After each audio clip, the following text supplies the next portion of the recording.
सड़क हादसा हुआ है। यहां बेकाबू होकर एक ट्रेलर पलट गया जो डिवाइडर से टकरा गया। चने की बोरियों से ये ट्रेलर भरा हुआ था। जयपुर से दिल्ली की ओर ये ट्रेलर जा रहा था। हादसे के बाद सड़क पर घंटों जाम लग गया। इसके बाद जाम को खुलवाया गया। एक्सक्लूसिव तस्वीरें टीवी स्क्रीन पर। पावटा में सड़क हादसा हुआ है। डिवाइडर से ट्रेलर टकराया। बेकाबू होकर ये ट्रेलर पलट गया। इस ट्रेलर में चने की बोरियां भरी हुई थी। जयपुर से दिल्ली की ओर जा रहा था ट्रेलर। हादसे के बाद सड़क पर लंबा जाम लग गया जिसे घंटों बाद खुलवाया गया। एक्सक्लूसिव तस्वीरें टीवी स्क्रीन पर।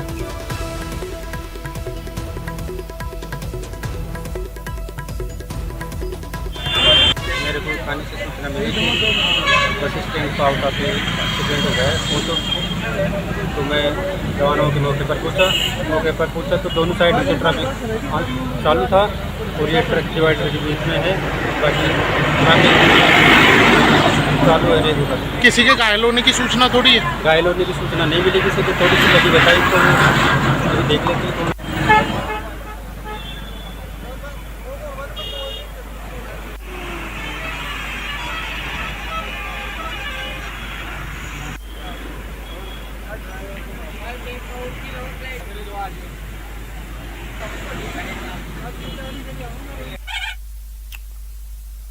और खबर सवाई माधोपुर से, जहां एक सड़क हादसा हुआ है। सवारियों से भरी पिकअप यहां पलट गई। पुलिया से नीचे गिरी पिकअप। इसके बाद बनास नदी में पिकअप गिर गई जिसमें इस हादसे में एक बच्चे की मौत हो गई। 12 लोग घायल बताए जा रहे हैं। कैला देवी से बच्चों का मुंडन करवाकर ये परिवार वापस लौट रहा था और रास्ते में ये हादसा।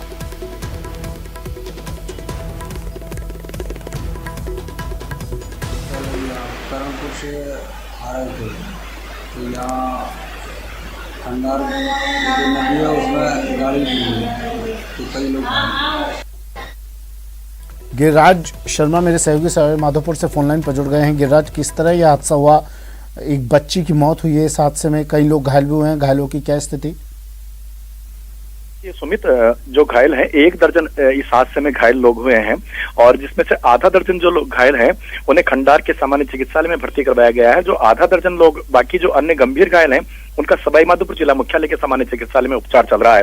ये सुमित देखिए, बताया जा रहा है कि मध्य प्रदेश राज्य के रघुनाथपुरा गांव के ये सभी लोग हैं, जहां के एक ही परिवार के लोग हैं।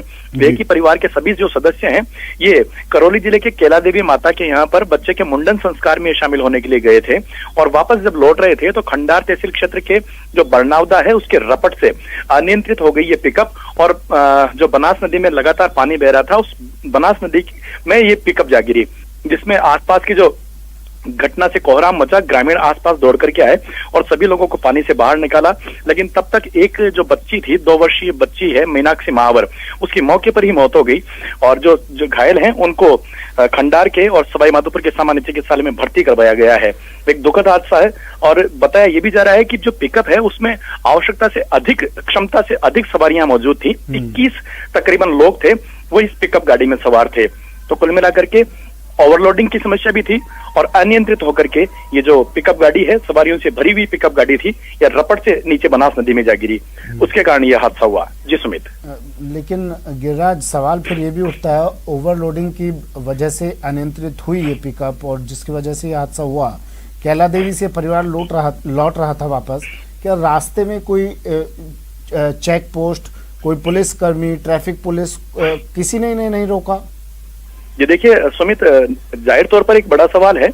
रोड से ये जगहों जगहों पर कई थानों के सामने से भी ये गाड़ी गुजरी है, कई पुलिस नाकों के सामने से भी ये गाड़ी गुजरी है, लेकिन किसी ने भी इस पिकअप को रोकने की जहमत तक नहीं उठाई। अगर शायद मौके पर से या उससे हादसे से पूर्व भी अगर इन्हें रोका जाता तो शायद हो सकता था ये दुर्घटना नहीं होती।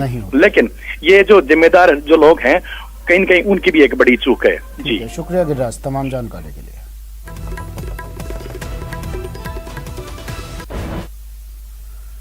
उधर भरतपुर के बयाना में भी एक बेकाबू ऑटो पलट गया जिससे ऑटो चालक रामेश्वर कुशवाहा गंभीर रूप से घायल हो गया, जिसे 108 एम्बुलेंस की मदद से सामुदायिक स्वास्थ्य केंद्र में भर्ती करवाया गया, लेकिन गंभीर हालत को देखते हुए उसे भरतपुर रेफर कर दिया गया। बताया जा रहा है कि जिस वक्त ऑटो चालक वैर थाना क्षेत्र के गांव राजगढ़ से बयाना लौट रहा था तभी सामने से आ रहे ट्रक की हेडलाइट की वजह से उसे कुछ दिखाई नहीं दिया और ऑटो सड़क किनारे एक पेड़ से जा टकराया, जिससे वो गंभीर रूप से जख्मी हो गया।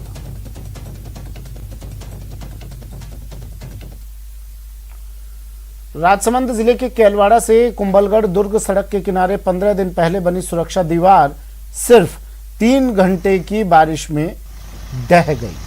गनीमत रही कि जिस वक्त दीवार ढही तब दुर्ग जाने वाला कोई भी पर्यटक दीवार के पास नहीं था, नहीं तो बड़ा हादसा हो सकता था। 1 घंटे पहले ही यहां से कुछ पर्यटक फोटो खिंचवाकर निकल चुके थे। कुंभलगढ़ मार्ग पर जिस जगह यह दीवार ढही वहां पर्यटकों का सेल्फी पॉइंट भी है। कुंभलगढ़ जाते समय सुबह से ही लोग यहां पर फोटोग्राफी करवाने रुक रहे थे। स्थानीय जनप्रतिनिधि ठेकेदार पर घटिया निर्माण करने का आरोप लगा रहे हैं। पीडब्ल्यूडी ने निर्माण में ठेकेदार की लापरवाही को जिम्मेदार माना है। वहीं ठेकेदार ने बारिश को जिम्मेदार बताया। अब अपनी जिम्मेदारी से पल्ला झाड़ते हुए ठेकेदार से फिर से निर्माण करवाने की बात कह रहे हैं। कुंभलगढ़ रोड पे ये जो रोड का निर्माण हुआ है बहुत ही घटिया हुआ है। पूरा रोड टूट चुका है और कभी भी बड़े हादसे की संभावना है। यहाँ प्रतिदिन हजारों की संख्या में टूरिस्ट गुजरते हैं। इसको अति शीघ्र सही करवा जाए, नहीं तो यह रोड बंद हो सकता है। दीवार तो अंडर कंस्ट्रक्शन थी और दीवार अंडर कंस्ट्रक्शन थी, जो अभी जैसे उस दिन पूरा दिन बारिश हुई, जिसकी वजह से क्या वो पूरा लगभग 1 किलोमीटर लंबा पानी आता है, जो उसमें पूरा दीवार के मिट्टी में ही गया, जिसकी वजह से अभी अंडर कंस्ट्रक्शन दीवार जो थी पूरा उसका मतलब स्ट्रेंथ अभी आई नहीं थी और वो प्रेशर डेवलप हुआ, जिसकी वजह से वो बीच से ब्रेक हुई है। जिस संदर्भ में अपन ने अभी कॉन्ट्रैक्टर को लेटर लिख के हमारे उच्च अधिकारियों के माध्यम से भी निर्देशित कर दिया गया कि उसको जल्द से जल्द वापस पुनः निर्माण पूरा करे उसको। राज्य की भर्ती परीक्षाओं में हो रही धांधली की गूंज विधानसभा सत्र में भी सुनाई दे सकती है। लगातार पुलिस भर्ती परीक्षाओं में नकल करवाने वाले गिरोह का भंडाफोड़ कर रहे हैं। वहीं रोज आरोपियों की धरपकड़ भी की जा रही है। सर, आजकल ये जो भर्ती परीक्षाओं में नकल प्रकरण है या ये फर्जी डिग्री वाला मैटर है, ये कुछ आजकल ट्रेंड से चलन हो गया है। हर भर्ती, कोई भी भर्ती इसके बिना नहीं हो रही है। और हम जैसे कुछ अभ्यर्थी गांव से निकल के आते हैं, कोई कर्ज पे पैसा लेके आता है, कोई किसी से उधार लेके आता है, बट यहाँ पे आके जब पहले ही कुछ भर्तियाँ ऐसी हैं जिनमें सीट पहले ही रिजर्व हो जाती है। उत्तर प्रदेश के सामने बड़ी चुनौती है योग्य अभ्यर्थियों को ज्वाइनिंग देना। नकल प्रकरण सामने आ रहे हैं, पेपर लीक प्रकरण सामने आ रहे हैं, डमी कैंडिडेट को बिठाया जाना सामने आ रहा है, और ये जो फर्जी डिग्री और डिप्लोमा के मामले सामने आ रहे हैं। देखिए क्या है, कानून तो फर्जी डिग्री या फर्जी अभ्यर्थी इनके लिए कानून ऑलरेडी राजस्थान सरकार ने बनाया हुआ है। इसके अलावा केंद्र सरकार ने बनाया हुआ है। और ऐसा नहीं है कि पहले सज़ा नहीं हुई है।